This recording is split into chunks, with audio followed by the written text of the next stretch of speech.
嚟到下一個部分，我哋講完咧，我哋講完個 course 係點計咧，咁我哋直接落去啦，即係我哋呢課嘅最大嘅主題，中四最難一課折舊。折舊我哋首先要講嘅就係一貫原則同埋配比原則。咁呢個係要背書嘅，我覺得佢今次都會出呢兩個其中一個啊，或者兩個出啦。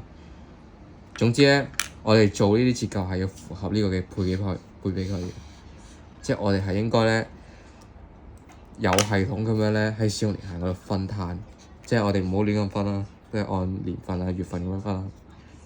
呢個可能要講多啲一貫性，即係一貫原則，即係我哋點講好咧？係有分別嘅。例如話，我今日有一架車，呢架車我首先用咗折舊法去計佢第一年，咁我第二年都一定要用翻折舊法，我唔可以突然間用翻餘額遞減法，即係撈亂嚟計，咁成條數就會錯晒，所以就唔符合我哋一個原則，係唔應該咁計嘅，不應啊！但有一種係特別例外嘅情況，我哋做呢份嘢嘅時候，可能都已經知道咗，就係兩樣嘢唔同嘅方法。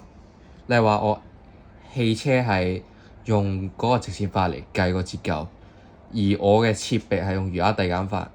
咁呢樣嘢係冇衝突㗎嘛，因為每樣嘢係用翻自己唔同嘅方法嚟做翻一個折舊。咁呢樣嘢冇衝突嘅，咁我哋就話佢符合咗一貫性。只係你唔可以第一年做完個直線法，第二年又做咩餘額遞減法，第三年又按使用量，就唔可以咁咯。呢就唔符合一貫原則。講翻點計啦，直線法我哋記翻個公式，我哋叫平均分攤，同埋年年都一樣。年年都一樣即係咩咧？例如話2萬蚊，我分5年，年年都一樣就4000蚊，每年折舊4000，折完4000再折4000，咁就一次喎，直到冇晒啦，按佢使用年限。但係有時候會出現一樣嘢就叫殘值，我哋要考慮殘值，即係我哋講緊呢個嘅估計剩餘價值，就係殘值。我哋咩叫估計剩餘價值咧？我哋好簡單咁諗啦，例如話我用翻日常生活嘅比喻啦。呢度一個樽啦，我當佢係沐浴露，即係沐浴露係咁樣擠㗎嘛，咁樣擠，但係你擠到一個位咧，你會發現咧，可能底嗰啲係擠唔出嚟嘅喎。當然啦，可能用咩水溝嗰啲嘅例外啦。總之咧，下面嗰啲有可能係擠唔出嚟嘅。我哋擠唔出嚟咧，就代表呢啲係攞唔走嘅。如果我哋按翻商業嘅理論，就係話我有一部機器，佢例如話用咗幾年啦，用咗幾年之後咧，佢可能個價值剩翻2000蚊，但佢壞咗，你整唔好啦，即係佢變咗嚿廢鐵，但呢嚿廢鐵仍然都係值2000蚊，佢價值冇辦法再俾折舊，因為佢用唔到啊嘛，佢使用年限過咗，咁剩翻就係個殘值啦，就賣得，即係佢嘅即係等於一嚿廢鐵都係值2000蚊咯。下一個就係餘額遞減法。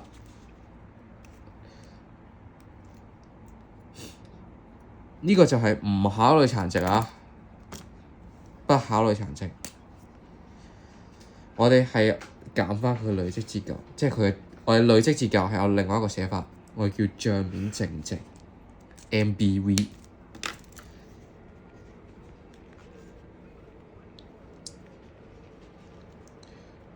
寫錯字。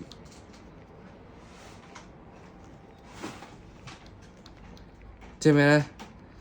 例如話我第一年成咗唔知幾%，至咗2000蚊，我有本身 cost 2萬啦，咁我哋下一年計嘅應該係2萬減2000，用18000，再乘翻折舊率，再咁樣除，咁樣乘落去啦。咁我哋釐清呢個概念啦。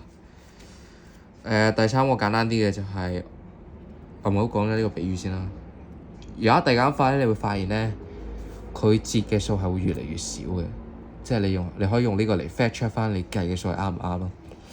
即係即係佢永遠都唔會折晒。例如話，我今日年年都係折20%，我唔理佢幾多年啦，要折幾多年啦。我2萬蚊減折咗20%，我除翻5，即係冇咗4000蚊。我下一年16000，再乘翻20%，咁佢都係咁樣折落去。你唔會變咗做0噶嘛，因為你一路乘緊0.2，你無論點按都一定唔會按到個0出嚟。就呢個比喻就係我哋減肥咯。我哋減肥就係一開始嚟話100kg，你可以減到80kg，但係你後面會越減越少，例如話由減到70幾啊，再減到60幾啊，再減到50幾啊，或者就咁停咗冇得再減啦。